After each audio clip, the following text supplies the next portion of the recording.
Hey, True Believers, England here with another comic book origins. This one is a little bit difficult here. I actually had a hard time. It's not even on Comixology, by the way. Simpsons Comics and Stories. That is the first comic book that had the Simpsons in it, and I was like, oh my gosh, okay. And it's not even on Comixology, and I didn't have it. I thought I had it somewhere, so I thought, wait a second, hold on. Simpsons Comics and Stories, wasn't that an extension of something? Maybe there is where the answer lies. And yes, I was correct. The Simpsons' first comic book appearance wasn't, in fact, in the first Simpsons comic book, Simpsons Comics and Stories. Now, this is a commissioned video, by the way. It was done by Dr. Venkman. Thank you very much. If you would like to commission a video, go on over to Ko-Fi. Just click the link in the description. Pick a topic. You see them coming down there. I've changed a couple of the topics, as a matter of fact. You pick your subject, and we'll get the video to you as soon as possible. Now, the first appearance, in all honesty, was on the Tracy Ullman Show, and we're going to talk about that first. Just understand I have to break this cartoon up in 10-second increments in order to avoid a copyright strike. Well, good night, son. Dad? Yeah? Right away, the first thing to point out is Dan Castellaneta is doing a Walter Matthau impersonation for Homer Simpson because he didn't know who the character was going to be. And, of course, the art. What is the mind? Is it just a system of impulses, or is it something tangible? And that really does sound like a question that Lisa Simpson would ask these days instead of Bart. Relax. What is mind? No matter. What is matter? Never mind. Thanks, Dad. Good night, son. Way too smart for a modern day Homer. This is oh my goodness gracious, where'd this guy go? Oh, and this could be the very moment that Bart lost his capacity to ask questions like that. Good night, Lisa. Good night, Mom.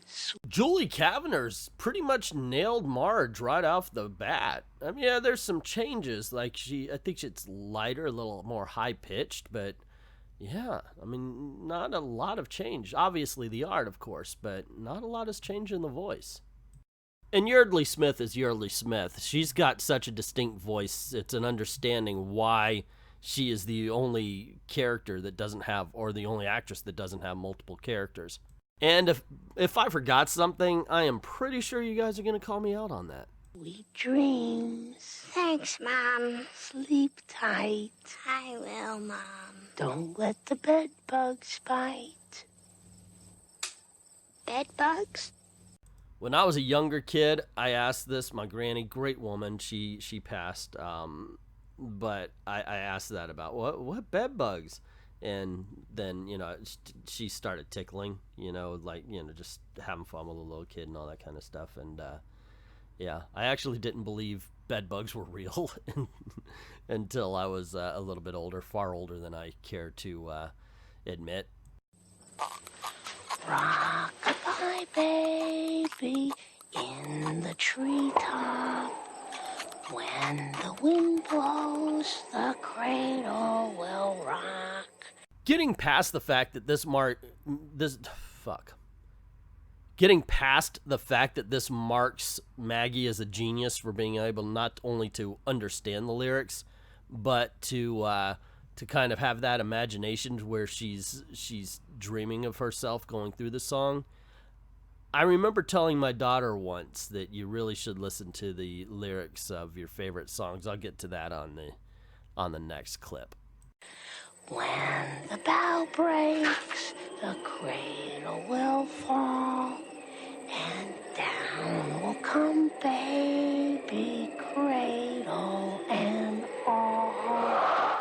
The limitations of the art are shown here. I mean, basically the image of the cradle's rocking, but if you look, Maggie never moves. It's a little weak as far as that's concerned. So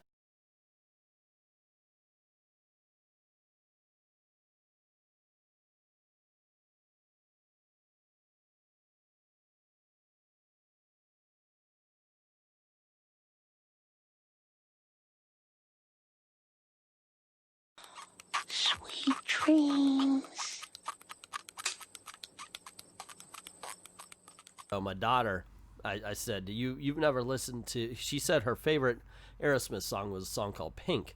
And I said, you've never heard those lyrics, have you? She's like, what? And I'm like, that's about vagina. You would have thought I slapped her. She looked so, like, oh no, it can't be. Yeah, so she told me to stop telling her what lyrics mean in a song. We may be the best parents in the world. Good night, dear. Good night. There is an uncanny ability for kids to know when their parents are comfortable and or happy, and it's amazing that they could come up with anything, and it's not their fault. They're kids, but it will mess up that happiness. I did have the kids want to jump in bed. Oh my gosh, I'm scared a couple of times, and that meant I was on the floor. They just turned, tossed, and unfortunately peed way too much. Dad, what were you saying, Dad? I didn't get the thing about the brain and the matter, but maybe more specific. All right, climb in. And yes, it was Gail who would be like, yeah, okay, just let him. It's okay. It'll be fine. Yeah, she never ended up on the floor. Just want to point that out. There's nothing to worry about. Now, everyone go to sleep. Good night.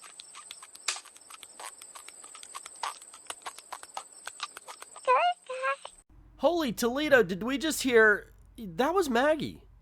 That was Maggie saying so. I remember there was a big episode. Maggie's about to say her first words. She said bye-bye in the very first freaking episode. You heard that. That was her. Lisa is way too old. Bye-bye. She was the last one to shut her eyes. I'm telling you, Maggie, they lied to us. Maggie Simpson said her very first words in the very first appearance of The Simpsons. There you go, gang. The very first Simpsons short. It's called Good Night. It aired April 19th of 1987. Yep, and then kaboom. Actually, they started releasing these shorts in with 20th Century Fox movies. When I was a projectionist and even a manager of United Artists Theater down here in Orlando, I remember we would have some on the front of some of the movies. That's how I discovered them, because there was one with Dr. Marvin Monroe. It ended up as a scene in a later episode. Yeah, good stuff. But this is comic book origins. So I had to go out and find out what the first comic book origin was. And when I did, it was Simpsons Comics and Stories.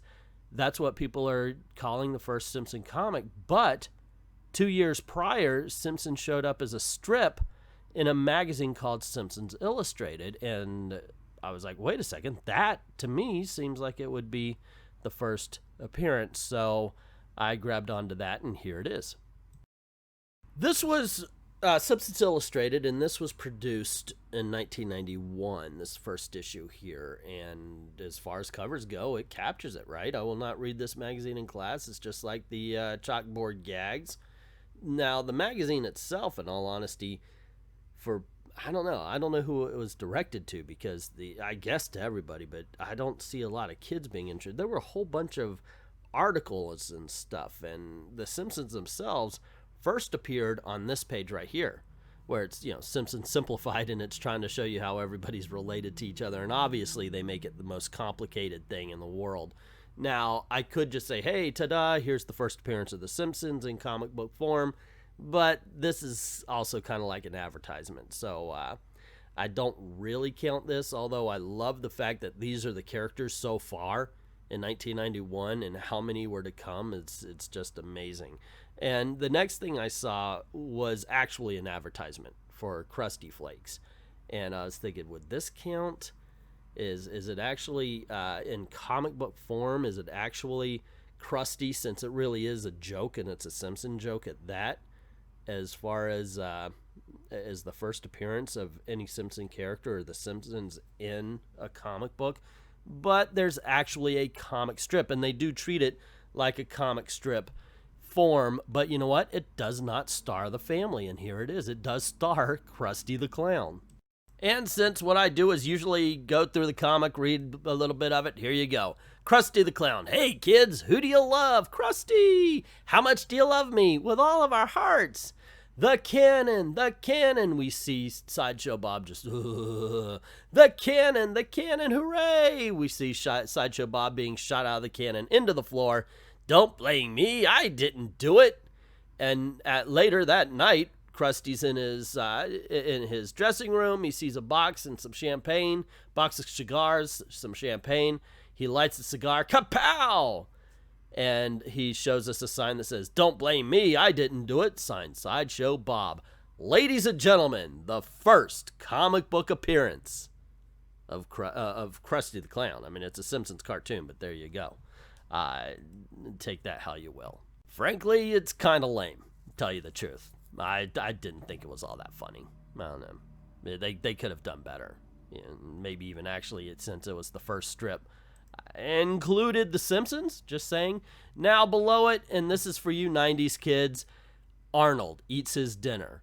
For thou art the power and the Holy Ghost, amen. Oh, okay, Arnold's religious. Uncle Lars, please pass the peas. How's your new wooden leg? Still hurts, boy. This meatloaf, tasty though. How's your mother? Still working swing shift at the gift shop. She's fine. How was her operation? Uncle Harold is still going back for the remind me of the, and I guess Arnold is thinking everything's a jungle. Arnold, what happened at school today? We went to the zoo. Gosh, these suck. That wasn't funny as damn. Wow, I feel bad now. I honestly feel bad for them. There was even a second magazine. I mean, like, the cover is good. The cover gives us some actual Simpsons in it, but that strip was bad. I feel violated. I feel Simpson-elated. I've read The Simpsons. I've seen The Simpsons. They're good. That was a horrible comic strip. Even the Hey Arnold, man, wasn't all that great. It really wasn't. Okay, so in the second one, you still get the ads and everything. I like this one, Barney's Bowl-O-Rama and everything, although Barney would be way too drunk to run a bowling alley, but it kind of fits. I did like the idea, if you're late for class and how to sneak in, have a friend cause a distraction, wear dark clothes, just link down in your seat so you can't be noticed, jump in the window, that kind of stuff. That part was kind of cool.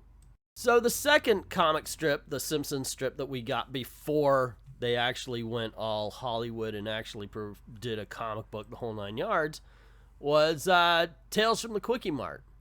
Welcome to your... No, I'm not going to do that because apparently you can't do an Indian voice. I wonder if Indian people get in trouble for doing Indian voices nowadays. These days, those little college girls, man, they'll get offended for anything and anyone. You never know. Welcome to your first day as productive member of society. Feel free to keep all the empty boxes you unpack. Now get to work, please. Okay, man. I already have 23 Space Mutant 4 cups, says Millhouse. Don't you have the special limited edition Radioactive Man polyvinyl tumbler? No, please try again tomorrow. But you've been saying that for the past 8 weeks. I said no, please vacate the premises and do not be hanging around next to my dumpsters. Howdy, partner. Can you tell me how to get to the old off-ramp inn? Do I resemble Ren McNally to you? Wait, do not leave. I do sell maps, Then we see, Jimbo, that's his name. Wow, check out this new issue of Radioactive Man. Big deal. Captain Squid could pound Radioactive Man any day. Could. Hey, you kids. This is not a lending library. Get away from those comics before I blow your heads off.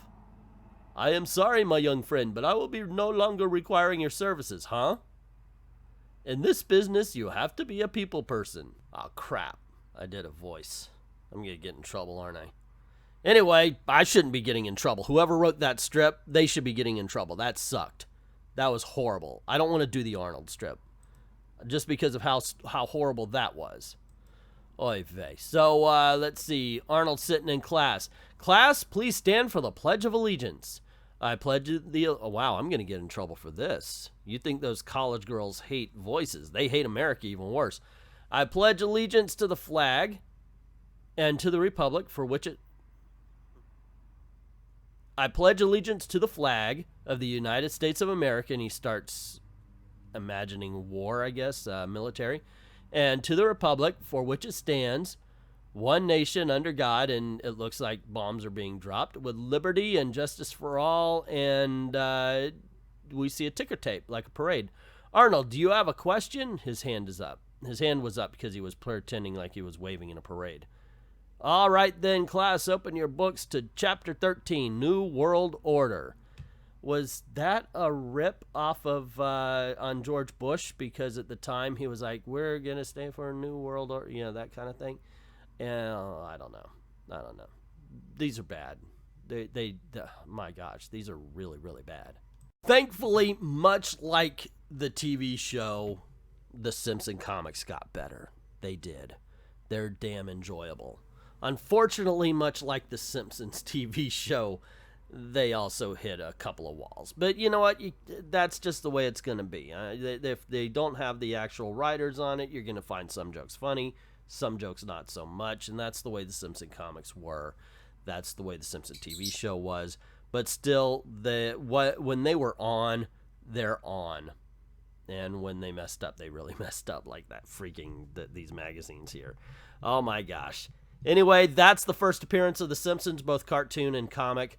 What do you think? Let me know in the let me know in the comments below. Don't forget to click like, share, subscribe, ring that notification bell so you don't miss anything. Cool things happen. The bird is saying, "Hey, ring that bell."